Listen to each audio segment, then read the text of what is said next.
gosh, what did I say? I posted a carousel on my Instagram and I didn't expect that many reactions and views. Like, it was just a casual thing. I was like, it's such an emotional moment for me because I turned a year old in Canada, and I'm like, ooh, I don't know how I feel about it, because I remember vividly the day that I decided I was gonna try coming back to Canada, and I said, God, if it's thy will, then let it be done. And people are asking me questions, but all I can say is God's will and God's way, not my way. Like, there's so many things I desired in life, like in the past years, that didn't happen, and I felt terrible. I was like, why didn't it happen the way I wanted? Why didn't God allow it to happen? Didn't I ask God to make this happen? Like, how come I didn't get that job? How come I didn't end up with that person? How come it didn't work out with this person or this job or whatever? Like, how come this happened this way? But like, with time, I am just realizing that however good or bad a situation is, if God doesn't want it to happen, then it won't happen. Yeah, and that's how I live, comforting myself, especially when I'm going through a terrible time, which I constantly do, but it's just part of life, and like, it's just the age that we are living in. Anyways, last year I packed my bags and left my family, left my friends, left everything that I was used to, the food, the culture, the clothing, the dances, everything. I left it behind, and I was like, you know what, let's try this journey again. So I came here, no family, no friends, nothing, like a different language, like a second language that I have to speak every day. Like, I have to speak English every day. I just want to speak Swahili and throw in some Bukusu words and laugh about it. I cannot deny it anymore. I am turning into a white woman. Like, what is the English word? What is the English word for this? What is the English? Okay. And sometimes people are talking and I'm like, but the whole time I have to pretend like I understand them and just be like, you're so funny. The whole time I didn't even hear what they said. So that's the life I chose. So I'm just gonna show you guys what it really is like to start over as a Kenyan girl in Saskatchewan, Canada. I became a permanent resident in 2020, shortly after I left the country, because life just pulled me back to Kenya. I wasn't ready.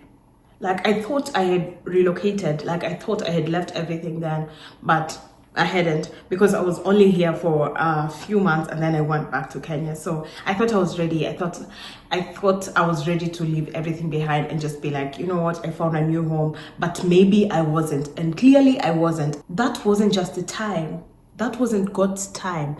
And that's why we had to go and come back, or maybe go and go. But according to how God wrote my life, there was this point that was gonna come where I was gonna come back. So something in me, or I don't know if it is God's voice, because one of the comments on Threads asked me, do you think that God asked you to leave Kenya and go back to Canada? And you know what? Yes, I think God asked me to come back. Because I don't understand, and the times that I thought about coming back to Kenya, when I was trying to get a job and things were hard sometimes, I was trying my business out and whatever, I was like, maybe I should pursue going back to Canada. And one time we tried printing stuff, and I was like, you know what, this printer is not even giving me the quality of stuff I want to use for immigration, because I'm trying to get my travel documents and go back to Canada, but this printer is not working. I tried a time in 2022 and I was like, this is not working. And then I talked to someone and I asked them, should I come back to Canada? And they said no. There was just things that were not, things were just not adding up. And again, I go back to my point that when the time isn't right, and when it's not God's time, it's just not gonna happen. So, like I said, something in me told me, you need to try again. You need to go back to Canada. You're so used to this life, you're so comfortable here. You should have seen how I was living my best life in my parents' house. I was living my best life. I was such a happy girl. When I you know, when I quit my business for some time, like I paused it and went back to my parents' house, I was such a happy girl. Like everything was just moving. Like sometimes I would want to go out, hang out with my friends or whatever, but I always wanted to be home. I always wanted to come back home, and that was amazing. Like I had a very, very good time. But as much as it was comfortable, it was just not my life. Like, you know, this is my parents' retirement home. They already lived their lives. They already built what they built. And then there's going to be my life. I'm not going to live their life forever. So, you know, there was, you know, getting out, trying to get jobs in Nairobi and whatever. And I was still working for different people, and I was still doing like different things for a few coins, but I wasn't pushing myself like that because I still had a home to go back to, and I still had like food, I still had enough provisions to just make me comfortable. But then when I decided that I have to come back to Canada, I got up and I said, you know what, I want to go and apply for my visa to go back to Canada.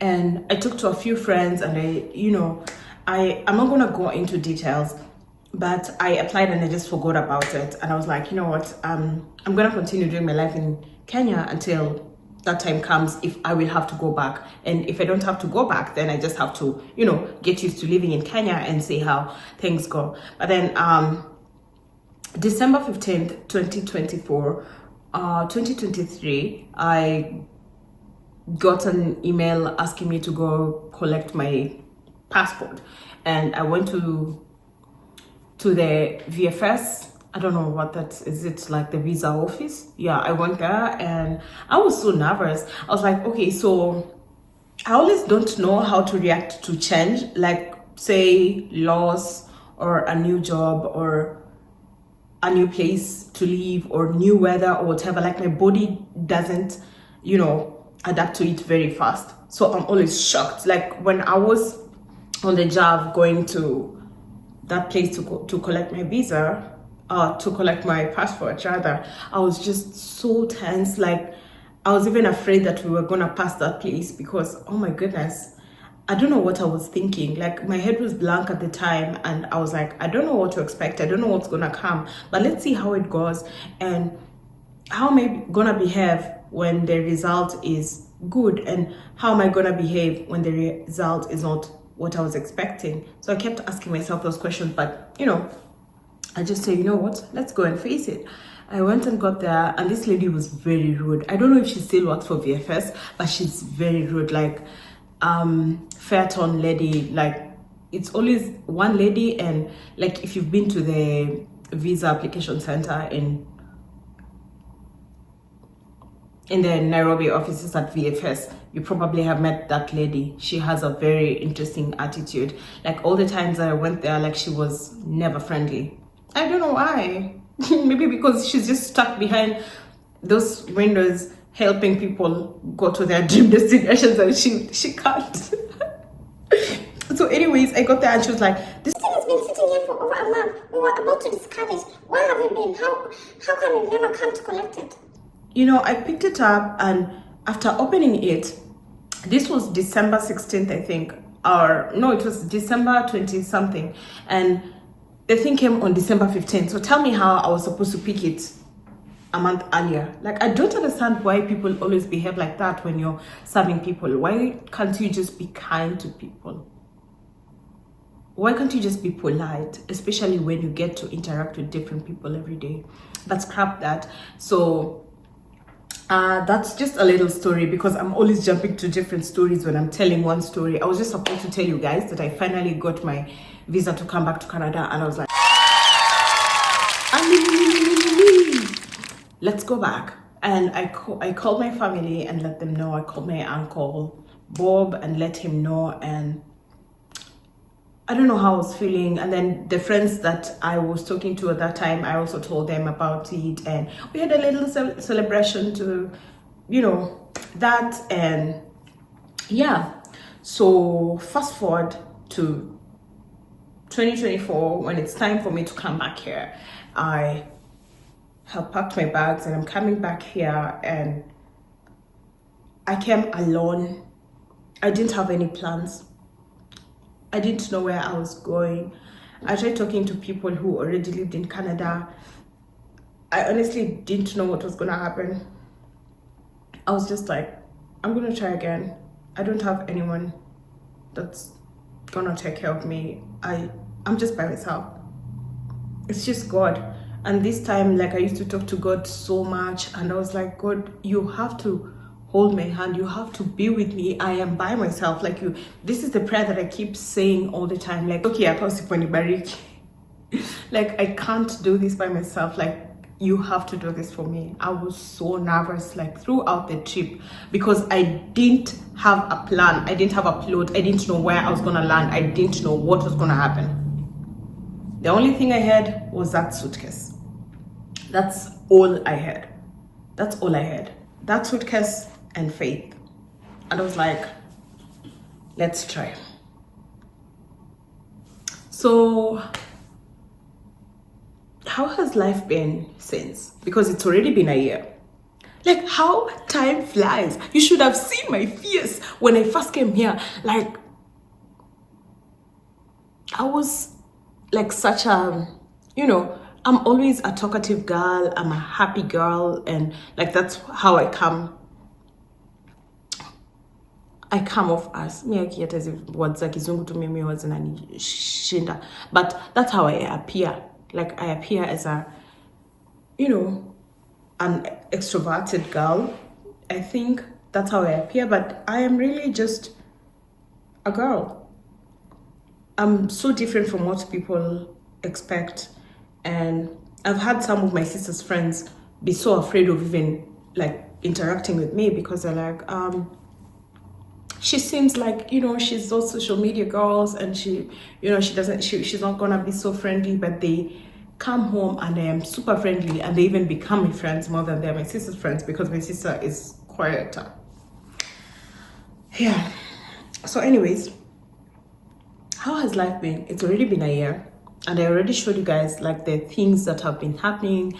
Like, I got a job, I got an apartment, working on getting a vehicle, which by the end of this week, or even by the time this video goes up, I'm gonna be a new car owner. And maybe the next video is gonna be of me showing you guys my car, because I was not gonna be able to drive until like a year later, and I didn't want to rush the process, one, and two, I didn't have that much money. And let no one lie to you that you just wake up, you get abroad, you can afford a house, a car, everything. That's not true. And my journey is not gonna show you guys that it's smooth and that, that you just land and get everything waiting for you. I want my journey to be so honest and show you guys that everything takes time, and God always makes every story so beautiful in his own time. So it's been lonely, but I've had hope. I've been meeting different people, learning different characters, and I have learned so much in that 1 year. And if you guys continue staying here, I'm gonna take you guys along my journey, and let's see how we can help each other, encourage each other. Like, if you're planning to start over, it's, you know, it's not an easy journey, but it's definitely worth it. Some days are terribly hard. Like, some days I'm just like, oh my goodness, why am I here? Why did I choose to come here? But some days I am so happy. I am so gassed. Like, you should see the days that we are told to go to work when dressed up. I am so dressed up. I am so happy. I'm out there just looking nice. And I like to like wear things that are gonna pop my color, because like there isn't so many people in my skin color. So I show up and everybody's like, oh, you look so nice in that color. And I'm like, yeah. Anyways, so every time I wake up and make my own decisions, I feel stronger. Every time I wake up and make my own decisions, I feel stronger. I feel so happy. I feel like I am just becoming the woman that I always dreamt of. I am becoming the woman that I always watched on TV. I am becoming that woman that I always dreamt I'd be. I have so many plans for my content. I hope I can grow, because I always dreamt of becoming a journalist. I wanted to be I used to like Linda Ogutu, and I think Victoria Lubadiri, and Mark Masai, of course. And most of the, I'm not going to remember everyone that I was admiring on TV, but I was just like, oh, I want to be like that person. I want to be on TV. And I told myself, if I'm not going to be on TV, I'm going to use my platform to do the things that I wanted to do on TV. So this is just God placing me on a YouTube platform to talk to you guys and have an audience. Because if life is not gonna place me in a place where I am behind the cameras, like I am in front of the cameras and doing this, then I'm gonna make it happen. Because don't I have a camera? Yes, I do. Can't I post on platforms and grow a following? Yes, I can. So let's work with this. So if you ever had to start over in a new place, you are not alone. This journey is not perfect, but I am proud that I did not give up. So proud of myself. If you're curious about life abroad as a young African girl who never lived abroad and you're here by yourself, you are not alone, sis. I am gonna be your big sister, and you can always reach out to me if you need any advice about life abroad or whatever, and let's walk this journey together. It's not a perfect one, it's a very bumpy one, but with God and great faith, it's so much doable. Stay tuned for more content about life abroad, and thank you so much for watching this video. Like I always say, always remember to have good intentions and do everything in the glory of God. Ask yourself before you say anything or do anything if it glorifies the name of God, and if it doesn't, then think twice. Also, remember that everything we have comes from God, so don't forget to give Him glory. Thanks so much for watching this video, guys, and God bless you. Until next time, bye.